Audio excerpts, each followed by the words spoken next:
বিশেষ করে যে প্রস্তাবনাগুলো দেওয়া হয়েছে তার মধ্যে আমি কয়েকটা বিষয়ের উপরে গুরুত্ব আরোপ করতে চাই। গবেষণামূলক কার্যক্রমকে গতিশীল রাখতে হবে। শুধু দারুন নাজাতে এই করলে হবে না, সকল মাদ্রাসায় যেন গবেষণামূলক কার্যক্রম চলে এর ব্যবস্থা করতে হবে। সমৃদ্ধ লাইব্রেরির ব্যবস্থা করতে হবে এবং ছাত্ররা যেন লাইব্রেরি ওয়ার্কের সুযোগ পায় এই সুযোগটা তাদের করে দিতে হবে।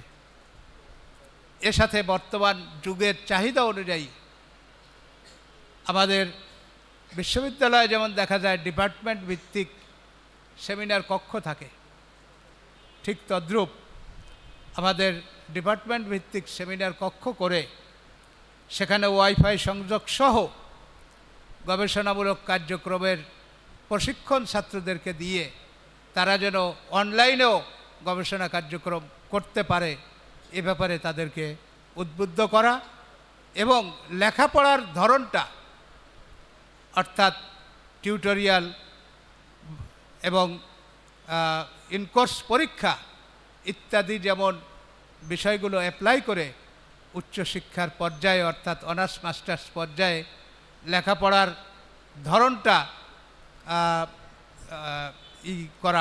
অ্যাপ্লাই করা জরুরি বলে আমি মনে করি। এছাড়া আমার একটা প্রস্তাব, আমরা সবাই বলতেছি যে ৮০% ছাত্র মাদ্রাসার থেকে কলেজে চলে যাচ্ছে, কিন্তু আমাদের আলিম পর্যন্ত মাদ্রাসা বোর্ডের কিছু নিষেধাজ্ঞা আইন আছে যে স্কুল থেকে কোনো ছাত্র মাদ্রাসায় আসতে পারে না এবং সঙ্গত কারণেও এটা যথার্থই আইন, এটা সম্ভবও না। কারণ স্কুলে যে আলিম বাতাসা পারে না সে আইসে দাখিল আলিমে ভর্তি হবে, এটা কোনো রকমেই মেনে নেওয়া যায় না। কিন্তু ফাজিল কামিলে তো এই অবস্থাটা নেই। ফাজিল কামিলে কিন্তু সুযোগ অবারিত আছে। মাদ্রাসার ছাত্রদের জন্য যেমন তারা তাদের কলেজের দ্বার উন্মুক্ত করে রেখেছে, ঠিক ইসলামী আরবি বিশ্ববিদ্যালয়েও কলেজের ছাত্রদের জন্য তার দ্বার উন্মুক্ত রেখেছে। কিন্তু তাদের ভীতিটা কমাতে হবে, ভীতিটা সহনীয় পর্যায়ে নিয়ে আসতে হবে। এক্ষেত্রে আমার একটা প্রস্তাব হচ্ছে যে অনার্স এবং মাস্টার্স পর্যায়ে আমাদের যে কোর্স আছে এই কোর্সের পাশাপাশি বি কোর্স চালু করা যেতে পারে। এছাড়া ইসলামী আরবি বিশ্ববিদ্যালয়ের একটা সুযোগ আছে আইনে, সেটা হলো এটা শুধু অ্যাফিলিয়েটিং কাজই করবে না, অ্যাফিলিয়েটিং কাজের পাশাপাশি সে একাডেমিক কার্যক্রমও পরিচালনা করতে পারবে। যেহেতু ইসলামী আরবি বিশ্ববিদ্যালয়ের বয়স 1 যুগ পার হয়ে গেছে, কাজেই এখন সময় এসেছে বর্তমান ভিসি মহোদয়ের উদ্যোগে ইসলামী আরবি বিশ্ববিদ্যালয় ক্যাম্পাসে যদি প্রত্যেকটা অনার্স আছে এমন সাবজেক্টের একাডেমিক কার্যক্রম চালু হয়, তাহলে অন্তত প্রতিটা সাবজেক্টের জন্য অনার্স এবং মাস্টার্স মিলাইয়ে এক একটা সাবজেক্টে সেখানে সরকারিভাবেই 20 জন করে শিক্ষক পাওয়া যাবে। এই 20 জন করে শিক্ষক নিলে 6টা বিষয়ে 6 কোটি 150 শিক্ষক, এই 150 শিক্ষকের দ্বারা মাদ্রাসাসমূহের যে অনার্স এর মান উন্নয়ন করা এদের সহযোগিতা নিয়ে সম্ভব এবং সেজন্য তাদের দ্বারা মডেল ক্লাস অনলাইনে আপলোড করা যেতে পারে। এবং আরেকটা ছোট্ট প্রস্তাব আমি দিচ্ছি, সেটা হলো আমাদের মাদ্রাসার বিরুদ্ধে অপপ্রচার করার জাতীয় মিডিয়া বলেন, পত্রপত্রিকা বলেন, আর ওই অনইসলামিক চক্র বলেন, এদের অভাব নাই। আমাদের নিজস্ব আঙ্গিকে ইসলামী আরবি বিশ্ববিদ্যালয়ের পক্ষ থেকে এই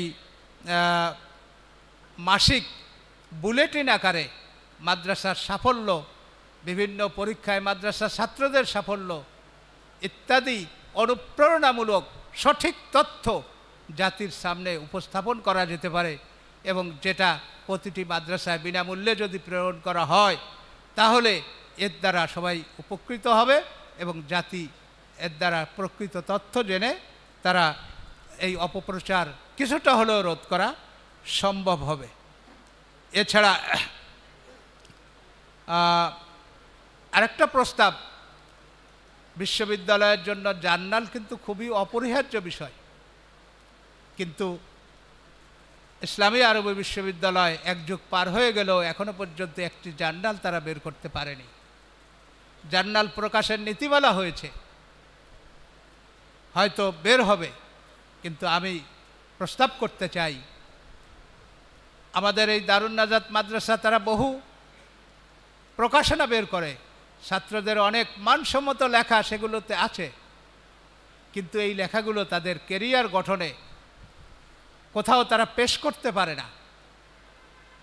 একটা ছাত্র মাস্টার্স পাস করার পরে তাকে এমফিল পিএইচডিতে গবেষণা করতে গেলে, এমফিল প্রোগ্রামটা পিএইচডিতে রূপান্তর করতে গেলে তাকে অন্তত দুইটি প্রবন্ধ যা মানসম্মত জার্নালে প্রকাশিত হয়েছে এটা তার লাগে পূর্ব শর্ত।